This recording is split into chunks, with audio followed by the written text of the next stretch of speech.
We're going to talk about dangling and misplaced modifiers and collective nouns because these are two really important subjects that you need to know in writing to help your writing to be clear. Before we do that, though, I have something I call Roxanne's rules for writing. And you need to know these. This might be what your grandmother would tell you if she were teaching the class. It's common sense, but I think it'll help you along the way. And the first one is 95% of writing is thinking. And so, as we discussed at the very start of class, this is really going to be about how you think about what you want to say.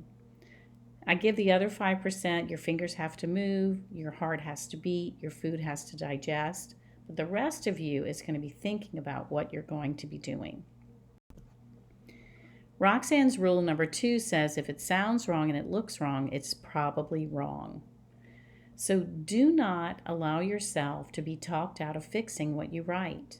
Sometimes we see a mistake and we underestimate our ability to spot it and correct it. We might think, oh, it just sounds funny. I'll just pass over this for right now. Don't do that. Stop what you're doing, fix it, and make it sound right. You know enough about grammar and you can understand what you do enough to be able to fix the problem. Sometimes we don't know exactly what the grammar problem is, but we can fix it until it sounds right. As we go along, you'll learn a little bit more of those tools. But if something sounds wrong and it looks wrong, it's probably wrong. So here is a sentence with a dangling modifier. Sauced with lumpy gravy, the waitress served Gilbert a plate of gray meatloaf. Now this is funny when somebody else writes it, right? We don't want to be the one who writes this. We tend to overlook them in our own writing because we understand what it is we mean to say. It's easier to see it in other writing, so I would encourage you to read your writing out loud. This will help you to spot this. Now we know that the waitress is not full of lumpy gravy, which is what this is literally saying. So that means we need to toss this sentence and start all over again. It's usually the way to fix these problems. Emma Sue was delighted when Mr. Nguyen returned her perfect calculus test with an ear-to-ear grin. Now this is a problem with a misplaced modifier. Somewhere in the middle of the sentence, we took a wrong turn, and now we have a calculus test that is grinning back at us. And that's probably not going to happen. So it's either going to be Emma Sue or her teacher. So we need to find out which one it is and fix the sentence. Scrubbing the tile grout with bleach and an old toothbrush, the mildew stains began to fade. Now, it would be quite lovely if mildew stains would clean themselves, right? But that's not what's happening here. This is probably the biggest problem I see is when a writer leaves out the subject, the person doing the action, and we end up with a dangling modifier and we don't know who's we're supposed to be talking about. So what we need to do is toss this sentence, find out who our action person is, and include him or her in the sentence. To finish by the 3 p.m. deadline, the computer keyboard sang with Sylvia's flying fingers. So this would literally mean that the keyboard is going to finish by the deadline, which would be awesome if keyboards would do that for us. But it's Sylvia who's working hard. So we need to rearrange that sentence so that it makes sense. So those are just a few examples of modifier problems. I think they're easy to fix if you can recognize them. So Roxanne's rule number 2 comes in handy here. If it sounds wrong, it's probably wrong. So collective nouns are probably the bane of a writer's existence because it's so hard to spot and they occur in almost every story. A collective noun is a noun that represents more than one person or object, but it is singular. So it takes a singular verb and a singular pronoun. We have so many collective nouns in our lives. Family is a collective noun, class, team, flock, gaggle of geese is a collective noun. Committee, board, jury. LSU is a collective noun. It's one word and it represents a lot of people. And it would be take a singular verb and a singular pronoun. So let's look at a few examples. And we're going to fight the collective noun battle really for the rest of the semester. But we want to start to recognize them now. Once you start to recognize them, you will own the collective noun idea. Okay, so let's look at some examples. The class wants its mascot back. So class is a singular noun. It represents more than one person, and it takes a singular verb.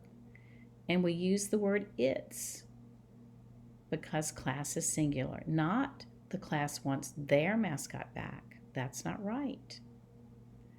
Class is singular. The group needs a coffee break. Group, it represents more than one, but it's going to be singular in the sentence. The team is training for a win. Takes a singular verb. The troop was stationed in Iceland. Right? So let's look at a few other things that I would call decoys. Okay. So I'm going to show you some sentences. I have a little drawings here to help. So let's look at all of these. Okay. So I call these decoys. The group of girls wants to go shopping. So group is our subject there. It's a collective noun and it's singular. And it takes a singular verb, wants. If I told you the group wants to go shopping, you wouldn't have a problem with that.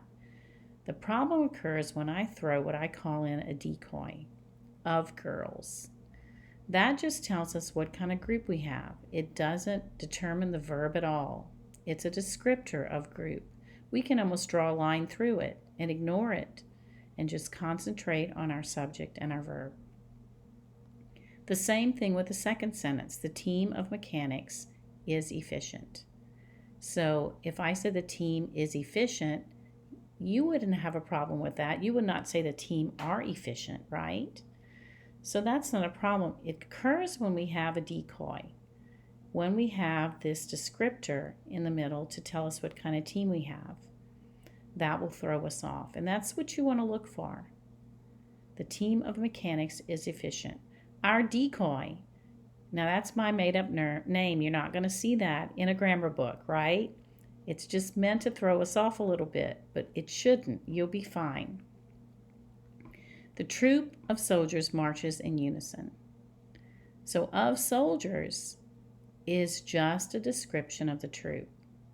We can draw a line through it and ignore it when we try to pick the verb. So the more you do this correctly, it's like riding a bike the right way. It's easy. You won't even think about it. You'll start to spot these and just go about your writing without a problem. Okay. So pronouns attached to collective nouns are singular. So this is just a reminder of what I've told you before. The team challenged its score, not their score. The team is singular. If I said the players on the team challenged their score, that would be different because players is my subject. But team is singular. The orchestra plays each Sunday. It performs classical music and some pop tunes. So part of the problem here with collective nouns is that we haven't always done them correctly. We didn't learn them the right way or practice them the right way in our speech and as we learned in school. I think this is a common problem. I'm guilty of it as well. But once you begin to learn how to use correct grammar, when you speak, you will find yourself doing it the right way. And that's going to really ensure your success as a communicator.